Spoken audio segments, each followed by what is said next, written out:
बड़ी खबर आई इजराइल पर मिसाइलें बरसाने वाले हूथी विद्रोहियों से जुड़ी। यमन के हूथी विद्रोहियों ने इजराइल के खिलाफ जंग का ऐलान कर दिया और धमकी दी कि आने वाले दिनों में यमन से इजराइल पर हमले और तेज हो जाएंगे।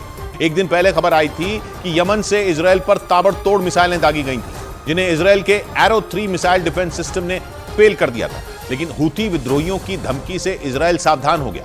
इजराइल की नौसेना ने लाल सागर में सुरक्षा बढ़ा दी। उसने वहां अपने जंगी जहाज भी तैनात कर दिए, क्योंकि हमास और हिजबुल्लाह से जूझ रहे इजराइल के खिलाफ यमन के हूथी विद्रोहियों ने भी जंग का मोर्चा खोल दिया और ऐलान कर दिया कि वो इजराइल पर ड्रोन और मिसाइलों से हमले तेज करेंगे। यानी इजराइल के सिर पर ट्रिपल एच का खतरा मंडराने लगा, क्योंकि ट्रिपल एच का मतलब है हमास, हिजबुल्लाह और हूथी। एक दिन पहले ही हूथी विद्रोहियों ने लाल सागर से लगने वाले इजराइल के हिस्से को टारगेट किया था, जिसके लिए उसने ड्रोन और सतह से सतह पर मार करने वाली मिसाइलों का इस्तेमाल किया था, जिन्हें इजराइल के एरो 3 मिसाइल डिफेंस सिस्टम ने हवा में ही खत्म कर दिया था।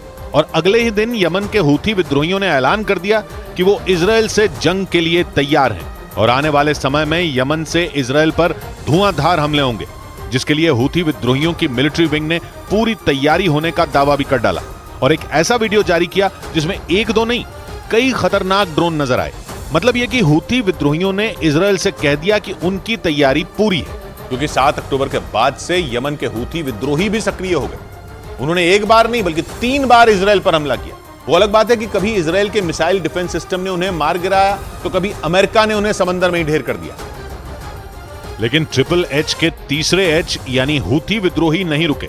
उन्होंने यमन से इजराइल पर हमले जारी रखे, जिसके बाद इजराइल अलर्ट हो गया। उसने लाल सागर में अपनी नौसेना का युद्धपोत तैनात कर दिया, क्योंकि भले ही पश्चिम में इजराइल की समुद्री सीमा का ज्यादातर हिस्सा भूमध्य सागर से लगता हो, लेकिन दक्षिण में उसकी सीमा का एक छोटा सा हिस्सा लाल सागर से भी लगता है।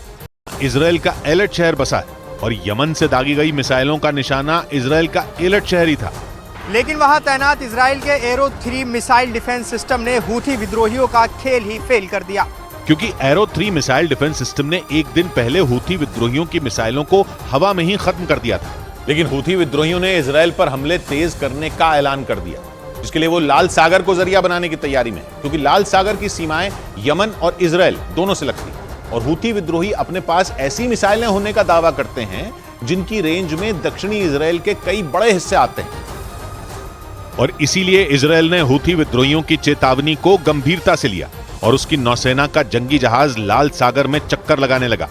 इस बीच लाल सागर के किनारे बसे इजराइल के शहर एलट पर एक दिन पहले हुए मिसाइल अटैक की तस्वीरें भी आईं, जिनमें शहर के ऊपर से गुजरती मिसाइल दिखी और फिर जोरदार धमाके की आवाज सुनाई दी।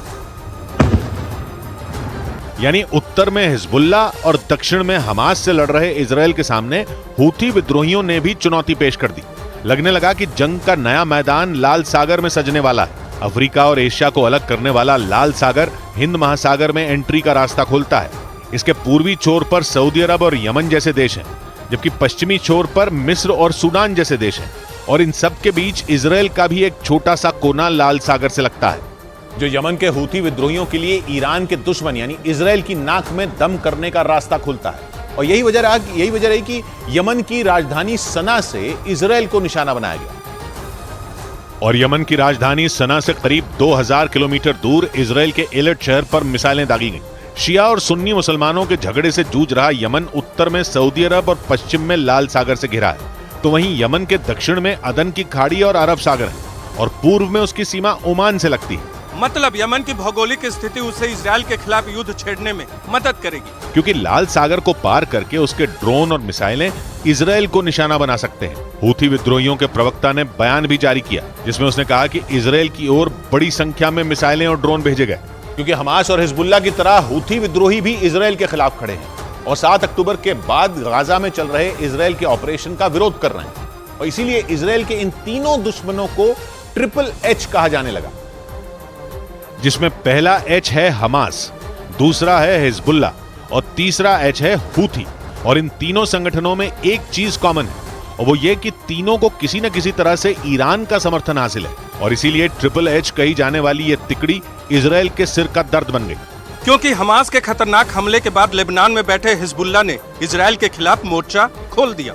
जिसके बाद यमन में बैठे हूथी विद्रोहियों ने भी सिर उठाना शुरू कर दिया, क्योंकि उनका तो नारा ही है अमेरिका की मौत, इजराइल की मौत, यहूदियों को श्राप और इस्लाम की जीत। यही वजह रही कि हूथी विद्रोहियों ने इजराइल पर हमला करने के बाद माना कि यह हमला उन्होंने ही किया था, जो फिलिस्तीन के समर्थन और इजराइल के खिलाफ उसके आतंकियों का तीसरा ऑपरेशन था। और आगे भी सिलसिला जारी रहेगा।